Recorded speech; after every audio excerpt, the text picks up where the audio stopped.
दोस्तों नमस्कार, स्वागत है आप सभी का आपके अपने यूट्यूब चैनल टारगेट विषम जी शर्मा में। तो दोस्तों आज के सेशन में हम लेकर उपस्थित हैं समसामयिक घटना चक्र द्वारा प्रकाशित आपका जो टो सीरीज की श्रृंखला है।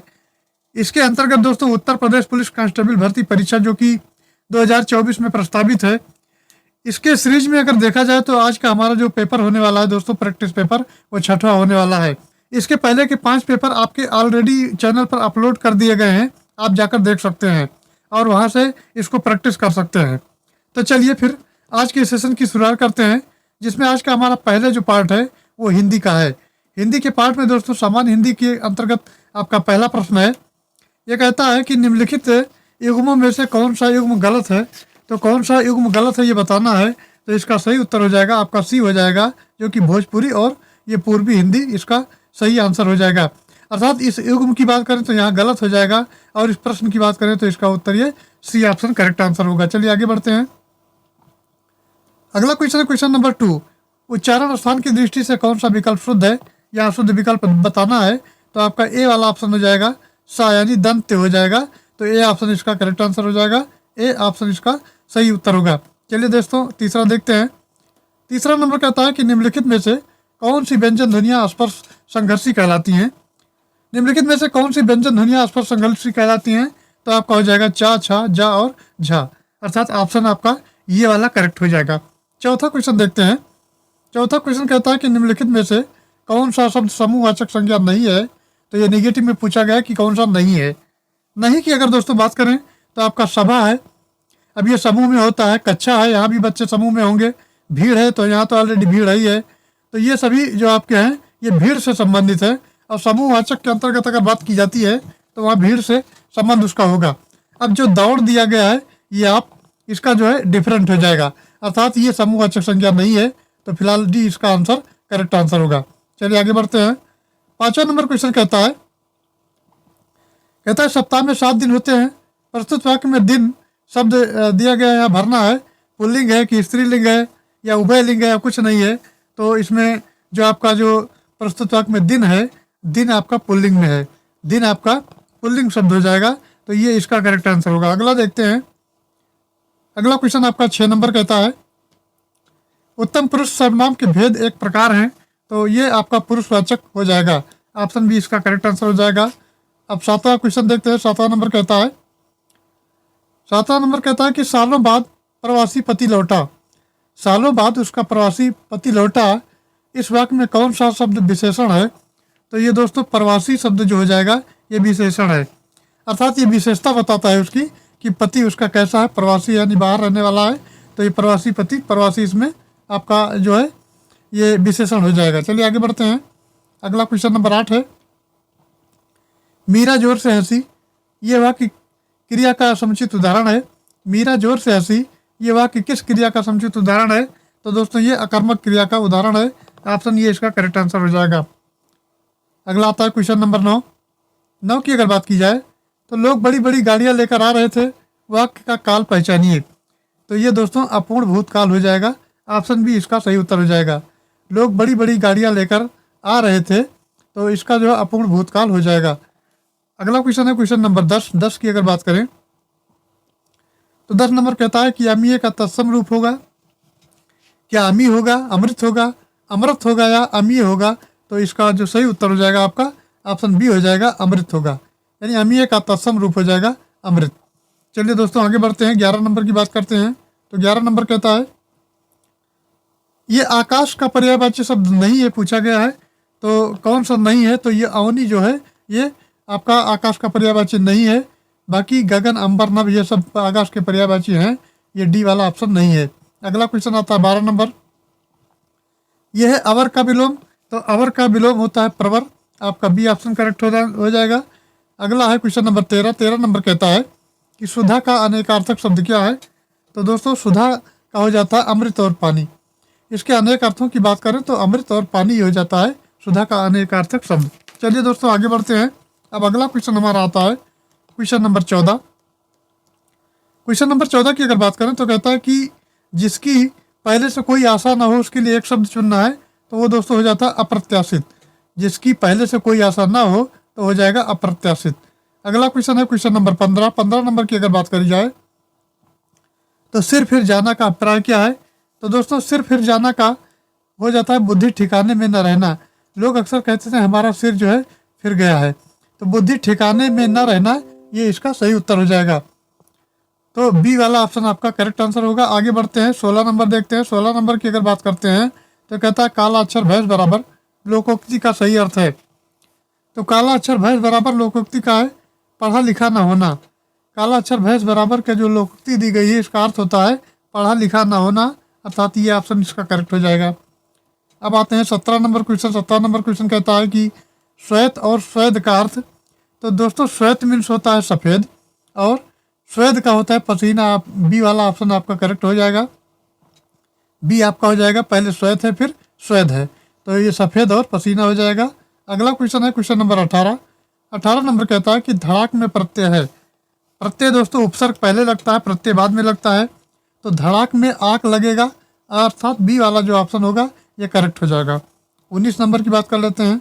19 नंबर कहता है संख्यागमन का सही संधि विच्छेद है, तो ये हो जाएगा, संख्यागमन की बात करें तो ये हो जाएगा सखी धन आगमन। सखी धन आगमन आपका ये करेक्ट आंसर हो जाएगा।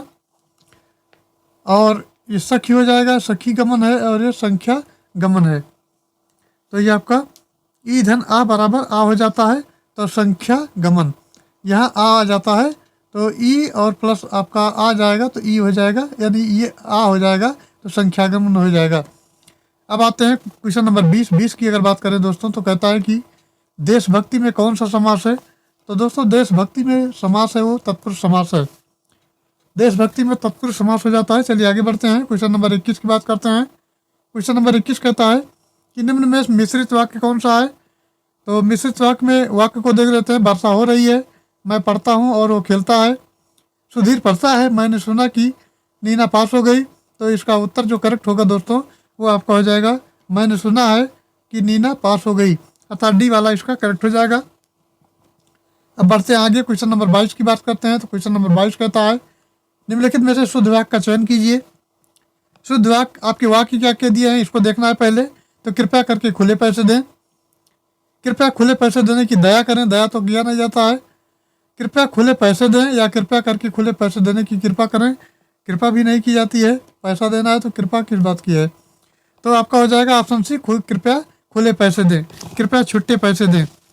तो खुले पैसे दिया गया है, तो ये आपका सी वाला ऑप्शन करेक्ट हो जाएगा, कृपया खुले पैसे दें। चलिए आगे बढ़ते हैं। अब आता है क्वेश्चन नंबर 23। 23 नंबर कहता है कि निम्नलिखित में से शुद्ध बरतने वाला शब्द कौन सा है? तो ये दोस्तों उत्तरदायी जो आपका बी ऑप्शन में दिया है, उत्तरदायी, ये करेक्ट आंसर हो जाएगा। अब आते हैं 24 नंबर क्वेश्चन पर। 24 नंबर कहता है किस छंद में 26 मात्राएं होती हैं? 14-12 पर यति होती है, तो ये आपकी गीतिका हो जाती है। गीतिका में 26 मात्राएं होती हैं और 14 और 12 पर यति होती हैं। चलिए आगे बढ़ते हैं। 25 नंबर कहता है सोहत ओढ़े प्रीत पर श्याम सलोने गात, मनो नीलमल शैल पर आपत पर्यो प्रभात। ये पंक्ति दी गई है, पंक्ति में कौन सा अलंकार है बताना है। तो इस पंक्ति में दोस्तों उत्प्रेक्षा अलंकार हो जाएगा, उत्प्रेक्षा अलंकार पंक्ति में हो जाएगा। चलिए आगे बढ़ते हैं। अगला क्वेश्चन कहता है, अगले क्वेश्चन की अगर बात करें तो अगला क्वेश्चन आपका कहता है, क्वेश्चन नंबर 26 है। 26 नंबर कहता है निम्नलिखित में से कौन ज्ञानाश्रयी शाखा के कवि हैं? तो ज्ञानाश्रयी के कवि जो दोस्तों हैं वो कबीरदास हैं। कबीरदास ज्ञानाश्रयी शाखा के कवि हैं, सी ऑप्शन इसका करेक्ट होगा। अगला क्वेश्चन नंबर 27 देखते हैं। 27 नंबर कहता है सदल मिश्र की रचना है। तो दोस्तों सदल मिश्र की रचना है वो नासिकेतोपाख्यान है। नासिकेतोपाख्यान जो है सदल मिश्र की रचना है। अब आते हैं अगले टॉपिक पर। तो अगला जो हमारा क्वेश्चन है ये गद्यांश पर आधारित है, और गद्यांश की बात करें तो 28 से लेकर 31 तक की जो प्रश्न इसमें दिए गए हैं ये गद्यांश के आधार पर ही होने वाले हैं। तो सबसे पहले इस गद्यांश को पढ़ना है, उसके बाद इसके आधार पर उत्तर देना है। गद्यांश को बड़े ध्यान से ही पढ़ना है।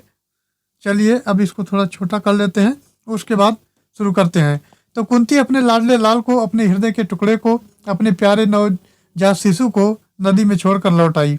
वो छोटी नदी थी, वायु अनुकूल थी और दैव की गति जानी नहीं जाती। वो नदी चंबल नदी में जाकर मिलती है। अब शिशु की पिटारी बहती बहती चंबल नदी में आ गई और इटावा के पास चंबल नदी आकर यमुना जी में मिलती है। अतः चंबल के प्रवाह के साथ साथ वो यमुना भी में भी आ गई और यमुना जी के साथ प्रयाग की ओर बढ़ी। तीर्थराज प्रयाग जाकर यमुना गंगा नदी में मिल जाती है और अब जो है वो मंजूषा शिशु को लेकर काशी की ओर बढ़ने लगी। उसके बाद ना कोई मल्लाह था और ना पथ प्रदर्शक। अब भाग्य ने उसे क्या किया, भाग्य ने स्वयं ही बहा कर ले जा रहा था। भाग्य उसको काशीपुरी पाटिलपुत्र आदि राज्यों की सीमा पार करती हुई गंगा जी की प्रवाह के साथ वो मंजूषा बिना किसी रुकावट के आगे बढ़ी चली जा रही थी। आगे चलकर वो अंग देश की सीमा में पहुंची। अब मानो उसकी यात्रा समाप्त होगी। उसी समय चंपा नगरी के राजा अधिरथ अपनी स्त्री राधा और अपने सेवकों सहित गंगा स्नान करने आए थे। उन्होंने दूर से इस सुंदर सी पेटी को जानवी की लहरों के साथ कीड़ा करते देखा। अंत में उन्होंने क्या किया, अपने सेवकों को आज्ञा दी और सामने ये जो मंजूषा बहती जा रही थी उसे पकड़ कर लाओ ये कहा। तो अब ये आपका गद्यांश था। गद्यांश के आधार पर ये प्रश्न दिए गए हैं। इन प्रश्नों को अगर बात की जाए तो प्रश्न आपका 28 नंबर कहता है, कुंती अपने नवजात सुकुमार शिशु को कहाँ छोड़कर आई थी? तो तालाब, नदी, समुद्र और कुआं दिया है। तो कुआं में छोड़ के तो आई नहीं थी, नदी में छोड़ के आई थी। नदी इसका करेक्ट आंसर हो जाएगा। 29 नंबर की बात करें तो 29 नंबर कहता है, यह मंजूषा को कौन लेकर जा रहा था? क्या सेवक ले जा रहा, मल्लाह ले जा रहा था, या पथ प्रदर्शक, या भाग्य? तो इसको दोस्तों कौन ले जा रहा था? भाग्य ले जा रहा था। ये कि आपके गद्यांश में दिया गया है। और आगे बढ़ते हैं, गद्यांश के आधार पर ही प्रश्नों के उत्तर देने हैं। 30 नंबर कहता है, राजा अधिरथ ने सेवकों को क्या आज्ञा दी? तो ये आज्ञा दी कि मंजूषा को लाने की आज्ञा दी थी कि जाओ वो जो पोटली बैठी जा रही है उसको ले आओ। अब आता है 31 नंबर क्वेश्चन। 31 नंबर की अगर बात करें तो कहता है, चंपा नगरी के राजा किसके साथ गंगा स्नान करने आए थे? तो राधा और सेवक के साथ, उनके जो सेवक थे और उनकी पत्नी राधा, उनके साथ ये स्नान करने आए थे। 32 नंबर कहता है, 32 नंबर दोस्तों कहता है, दिए गए वाक्य का वो भाग ज्ञात करें जिसमें कोई त्रुटि नहीं है। कोई त्रुटि नहीं है तो कोई त्रुटि नहीं है चुनना है। अब ये आपका 4 टाइप का दिया गया है। प्रतिभाशाली छात्रों ने विद्यालय का नाम रोशन किए, कोई त्रुटि नहीं है।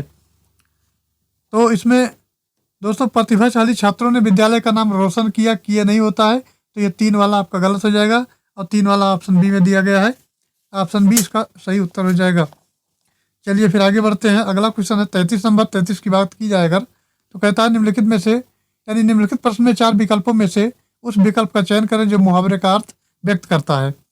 म्याऊ की ठौर पकड़ना, म्याऊ की ठौर पकड़ना, ये दिया गया है आपका मुहावरा। और इस मुहावरे के आधार पर अगर देखा जाए तो आपका ये 4 विकल्प दिया है। प्रकुपित होना, क्रोध के आवेश में होना, उत्साहहीन होना, या जोखिम का कार्य करना। तो इनमें अगर सही की बात करें तो सही आपका जो हो जाएगा, ये आपका हो जाएगा जोखिम का कार्य करना। म्याऊ की ठौर पकड़ना का होता है जोखिम का कार्य करना। चलिए आगे बढ़ते हैं। अगले प्रश्न की अगर दोस्तों बात करते हैं तो 34 नंबर आता है। 34 नंबर कहता है, यह है कि खड़ी हिंदी की उत्पत्ति हुई है। तो दोस्तों खड़ी उत्पत्ति जो हुई है, खड़ी हिंदी की उत्पत्ति वो सौर सैनी अपभ्रंश से हुई है। सी ऑप्शन इसका करेक्ट होगा। आगे बढ़ते हैं 35 नंबर। 35 नंबर कहता है, भगवत गीता का संधि विच्छेद है। तो दोस्तों भगवत गीता का जो संधि विच्छेद है, भगवत धन गीता, भगवत धन गीता, तो भगवत गीता हो जाएगा आपका। सी ऑप्शन करेक्ट होगा। 36 नंबर कहता है, 36 नंबर की बात करें तो सुमित्रा नंदन पंत को किस कृति पर ज्ञानपीठ पुरस्कार मिला है? तो वो ज्ञानपीठ जो पुरस्कार इनको मिला है उसका नाम है, कृति जो है वो चिदम्बरा नाम है। चिदम्बरा पर सुमित्रा नंदन पंत को ये ज्ञानपीठ पुरस्कार मिला है। आगे बढ़ते हैं। क्वेश्चन नंबर 37 कहता है, हिंदी दिवस कब मनाया जाता है? तो दोस्तों हिंदी दिवस बहुत ही सरल क्वेश्चन है, 14 सितंबर को मनाया जाता है।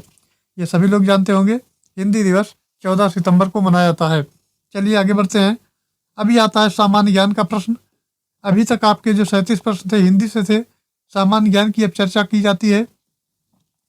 38 नंबर कहता है कि जुलाई 2003 में institute for economics and peace यानी IEP द्वारा जारी 17वें वैश्विक शांति सूचकांक 2023 में भारत का कौन सा स्थान प्राप्त हुआ है? तो दोस्तों भारत को जो स्थान प्राप्त हुआ है ये आपको 112वां स्थान प्राप्त हुआ है। कौन सा स्थान प्राप्त हुआ है? 112वां स्थान प्राप्त हुआ है, जो कि ऑप्शन सी में दिया गया है। अगला आता है 39 नंबर। ये कहता है उत्तर प्रदेश में निम्नलिखित जिलों में किसका क्षेत्रफल सर्वाधिक है। तो बड़े जिले की बात कर रहा है। तो बड़ा जिला जो उत्तर प्रदेश का दोस्तों है वो लखीमपुर खीरी है, ये ध्यान रखना है। लखीमपुर खीरी सबसे बड़ा जिला है। अब चलिए दोस्तों आगे बढ़ते हैं।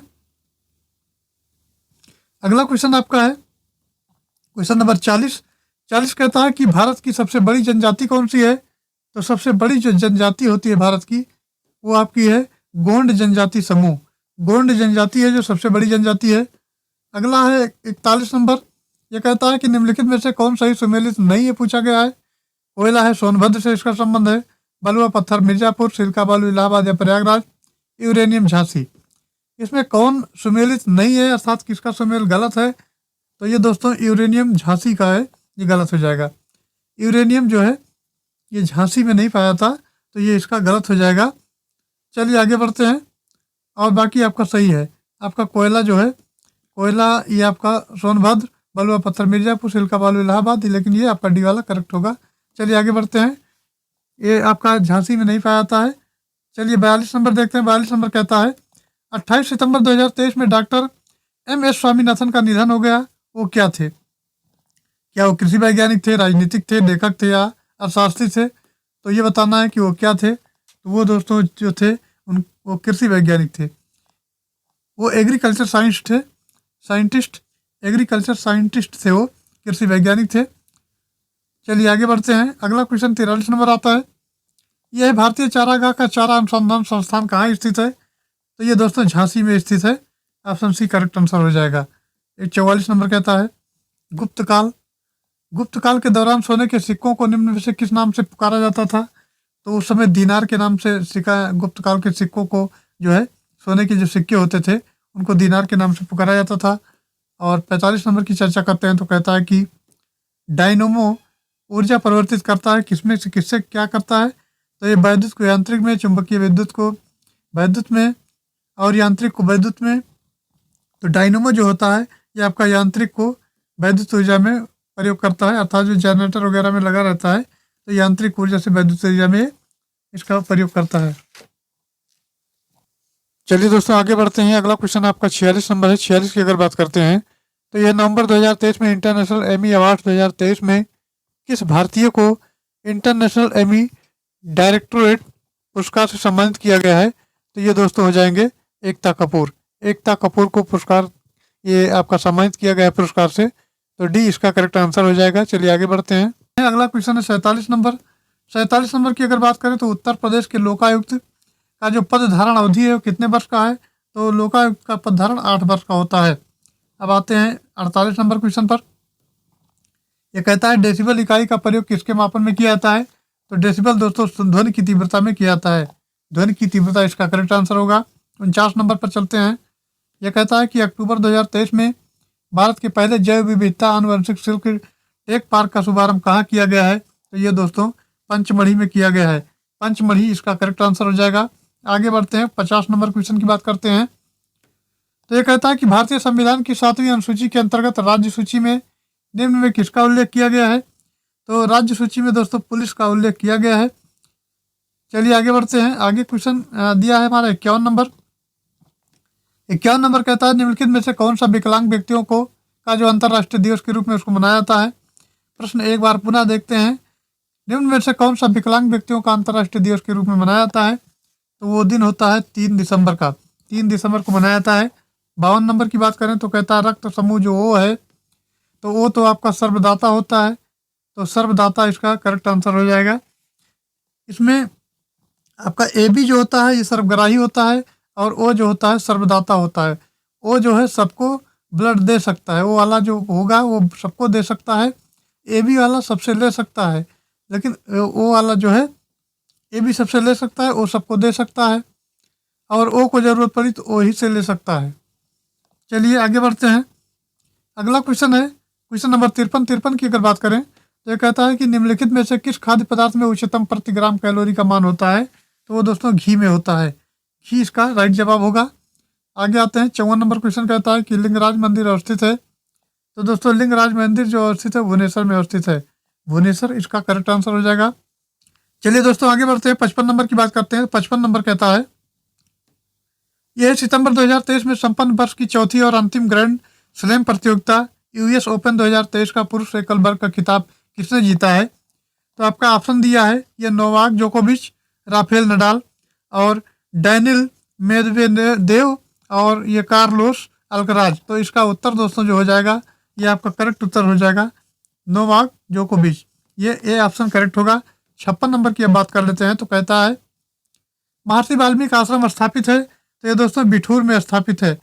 इसका उत्तर हो जाएगा बिठूर। चलिए आगे बढ़ते हैं। 57 नंबर की बात करते हैं। तो कहता है कि दिल्ली के किस सुल्तान के विषय में कहा गया है कि उसने रक्त और लौ की नीति अपनाई थी? तो दोस्तों बलबन ने लव और जो है रक्त की नीति अपनाई थी। बलबन इसका करेक्ट आंसर हो जाएगा। चलिए आगे बढ़ते हैं।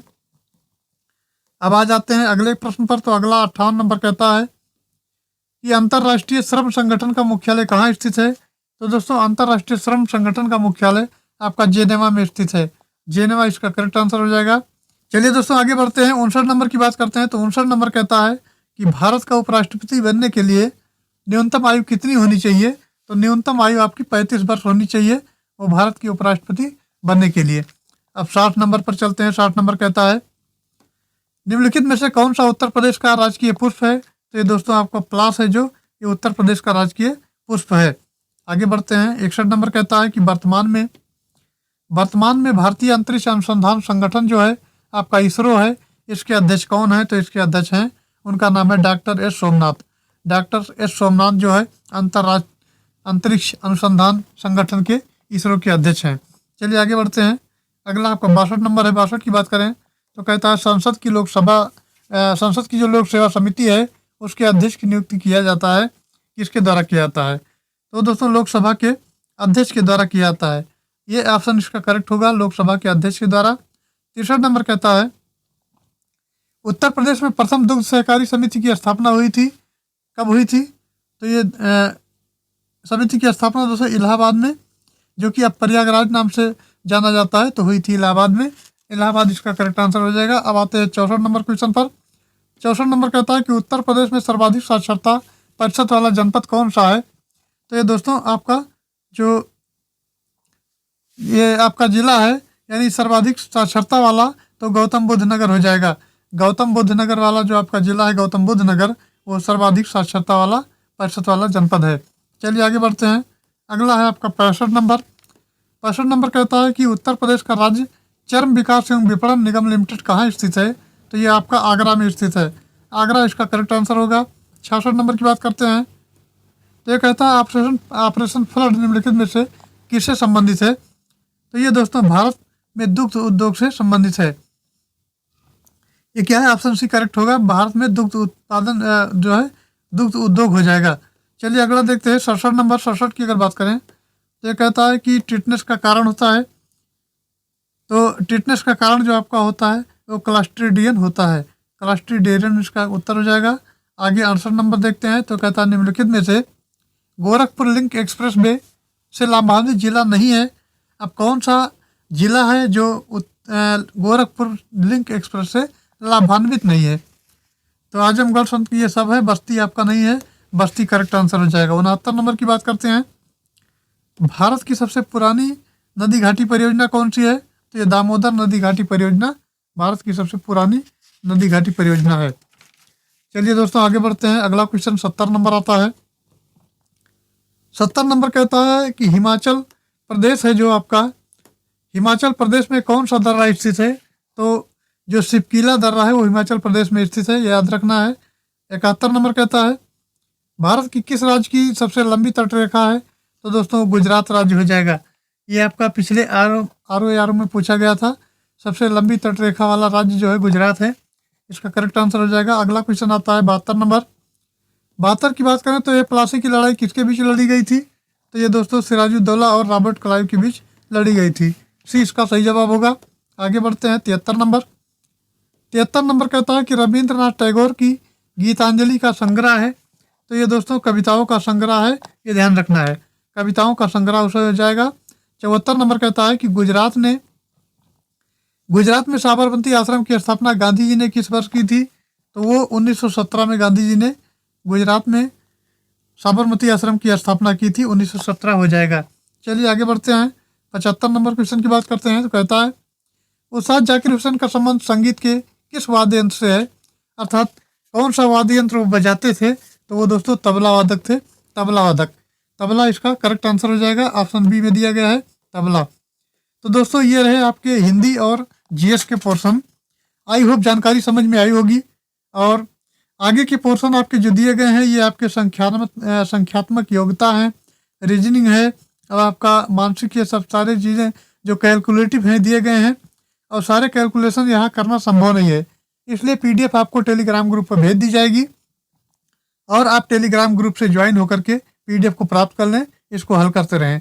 और प्रैक्टिस करने के लिए हमने आपका ओएमआर शीट भी भेज दिया है, तो उसको आप निकाल सकते हैं, प्रिंट निकाल करके और प्रैक्टिस कर सकते हैं। और ये पीडीएफ आपको प्राप्त हो जाएगी टेलीग्राम पर जुड़ना है। तो दोस्तों वीडियो में यहाँ तक बने रहने के लिए धन्यवाद। Thanks for watching. जय हिंद।